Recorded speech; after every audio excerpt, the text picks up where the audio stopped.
Hola, en aquest tutorial veurem l'últim gran grup de proposicions subordinades, les adverbials. Com explicarem, es divideixen en dos grans subgrups, les que són complements del verb de la principal i les que són complements oracionals, és a dir, complements de tota la proposició principal. Som-hi, doncs. Les proposicions subordinades adverbials, com el seu nom indica, són aquelles que realitzen una funció sintàctica assimilable a la d'un adverbi. Les proposicions subordinades adverbials es poden dividir en dos grans subgrups: les proposicions subordinades circumstancials pròpies i les proposicions subordinades circumstancials impròpies.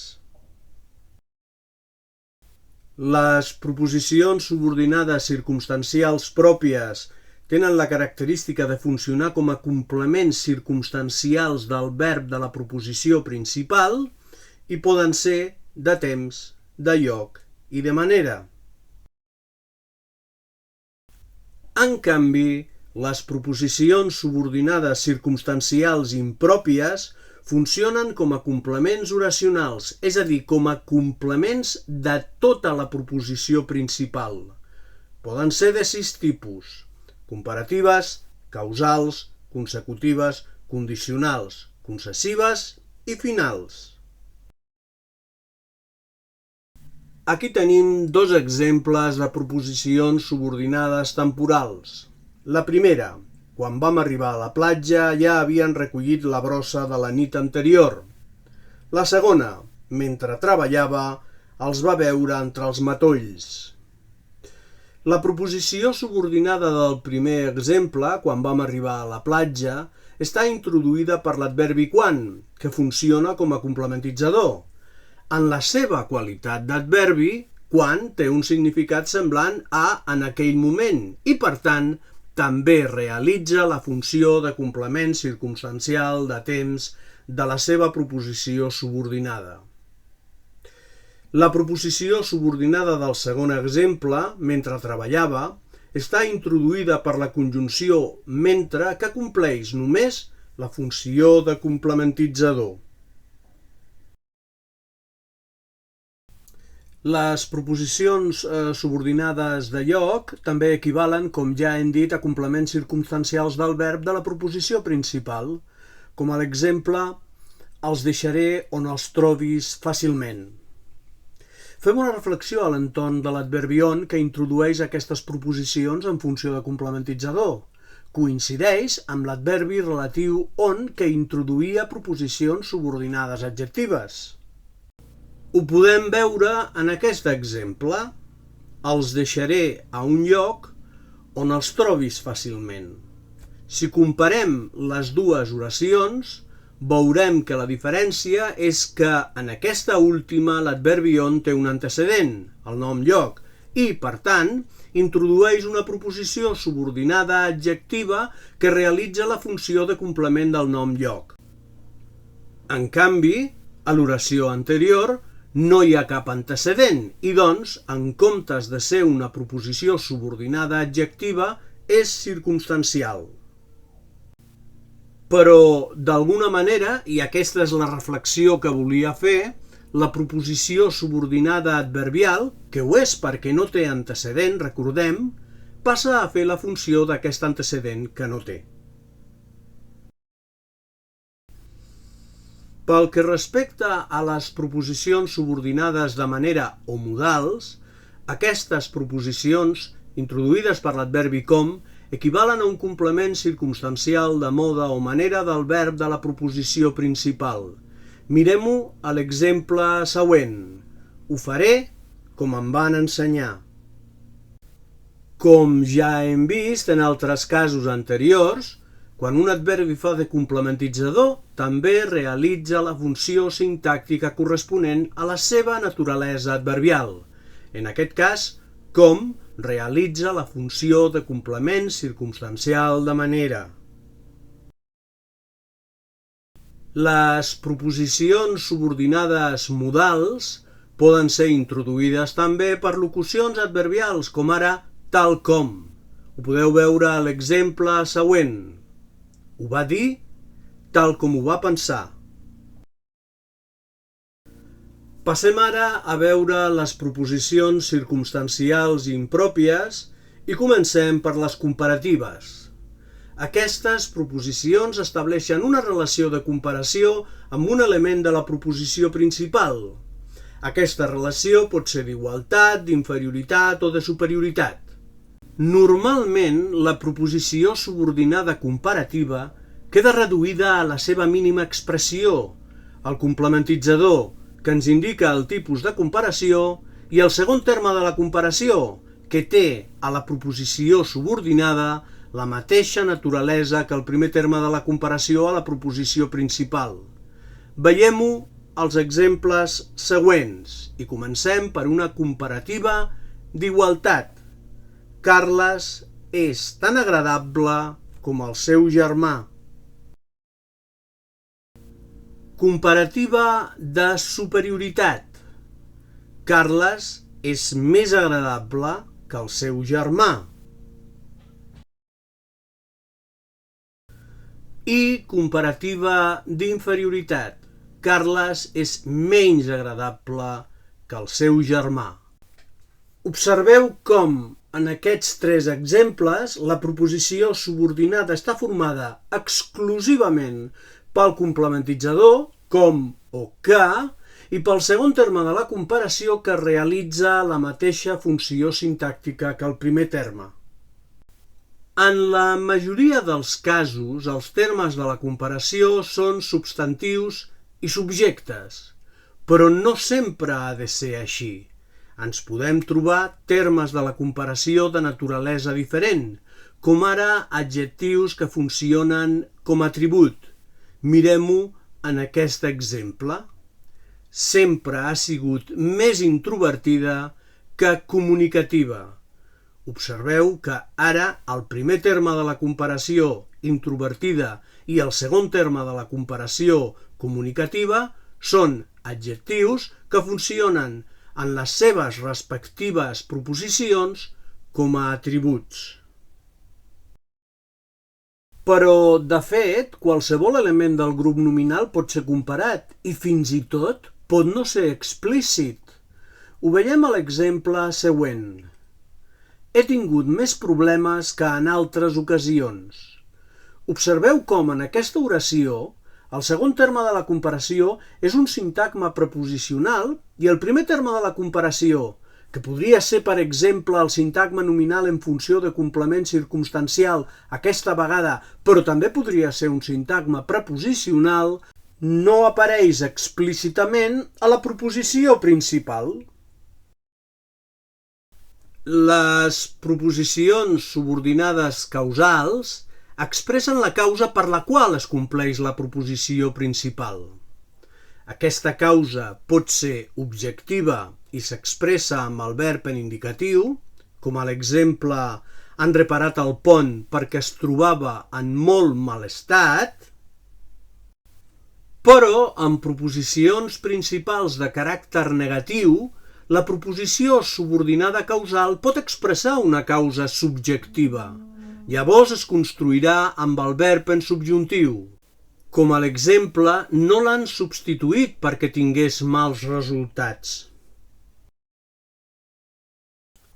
A part de la conjunció perquè, també introdueixen proposicions subordinades causals les locucions conjuntives com que i ja que. Aquí en teniu un exemple. Com que volien sortir, els van portar al parc. Les proposicions subordinades causals també es poden construir amb el verb en infinitiu, introduïdes per la preposició per en qualitat de complementitzador, com a l'exemple l'han fet fora per arribar tard amb freqüència. A l'eix causa-efecte, les proposicions subordinades consecutives se situen a l'altre extrem de les causals perquè expressen la conseqüència que se segueix de la proposició principal. Normalment, aquestes proposicions estan introduïdes per la conjunció que, com a l'exemple, Estaven tan cansats que es van quedar adormits de seguida. Les proposicions subordinades consecutives guarden correlació amb un element de la proposició principal que té un significat quantitatiu i que podrà ser un adverbi, un adjectiu o un quantificador, com podrem veure als exemples següents.